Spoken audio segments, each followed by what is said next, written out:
Hi, Yeah. Rachel. Good evening, good morning. I'm here in Sydney, and you are at the part of the world. Lots happening, fresh US sanctions, direct sanctions. What's your short take, 30, 40 seconds take on the oil price move, Rachel? Yeah, so the oil price jumped up a couple of bucks. Maybe it's fading already by the time you're watching this. It makes sense to me that the oil price would move up. There are some barrels could come off the market, but I don't think this is a game changer yet. In terms of major barrels coming offline, I think we need to see secondary sanctions. We need to see follow up on Chinese and Indian banks and infrastructure, because these buyers and these trading partners of Russia have had a few years to adjust and prepare for US sanctions. Is there a reason to believe that this oil price rally will fade fast and the details are missing? Yeah, I think we're still waiting on some details. Any transactions that took place before, well, yesterday or today, have until the end of next month. They basically to be unwound. So this could take a little time to shake out. And there are some important exemptions. Fantastic, Rachel. And if I share just my view, is that probably Trump tried a lower cost option called tariffs or secondary sanctions because it's Mhm. easy to enforce if the buyers of the oil are ready to comply.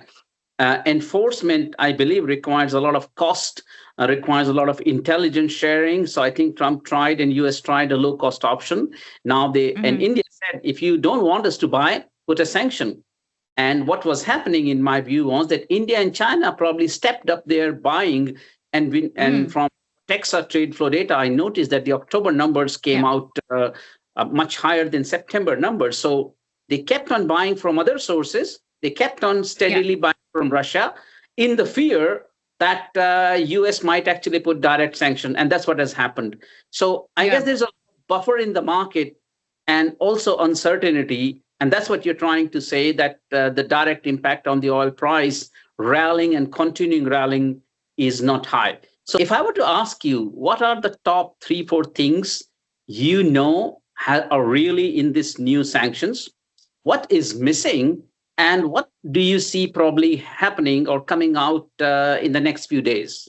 Sure. So what's in this package? It's Rosneft and Lukoil, the big Russian oil majors, and a bunch of their subsidiaries, but the subsidiaries who are operating oil fields in Russia.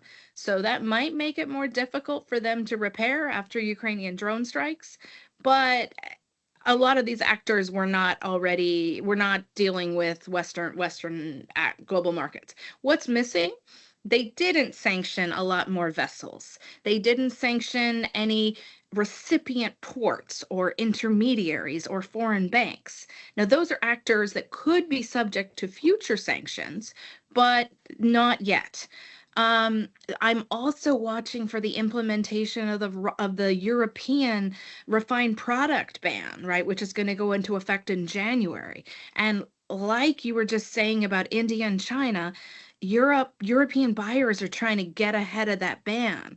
And I saw some data I saw some data that showed that they were at record highs of imports of refined fuel. Now that's logical if a restriction is about to come into effect.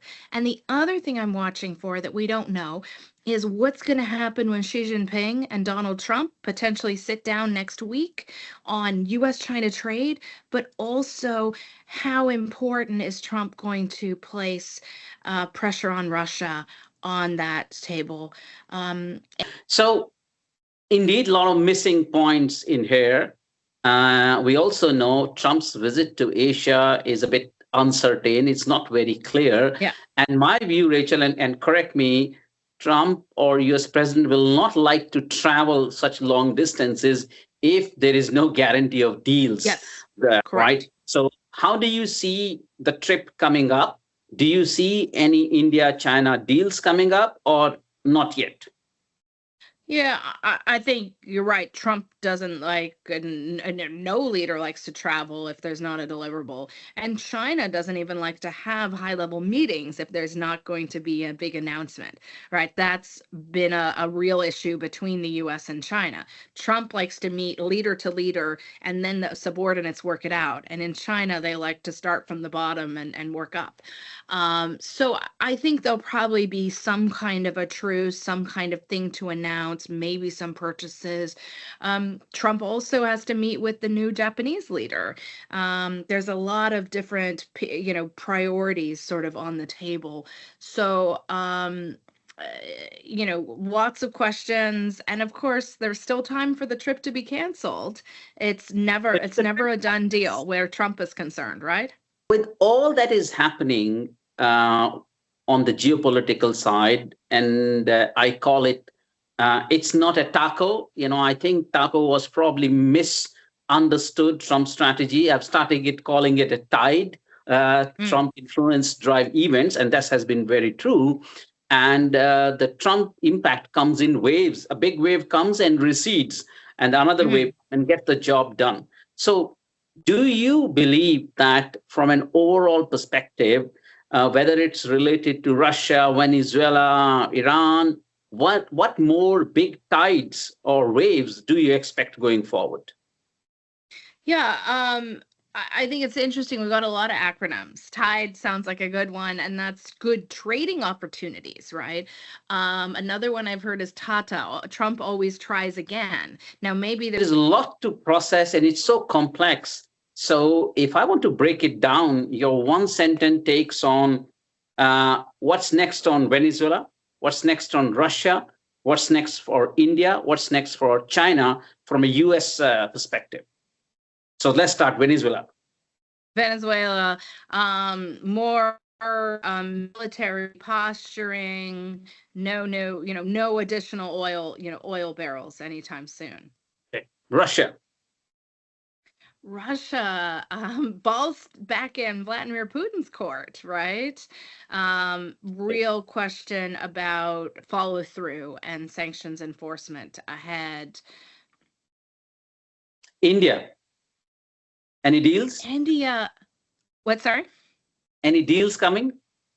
I hope so. I know that the Indians and the Americans are optimistic about that, but we saw what happened in the spring, right? We thought India might have the first deal.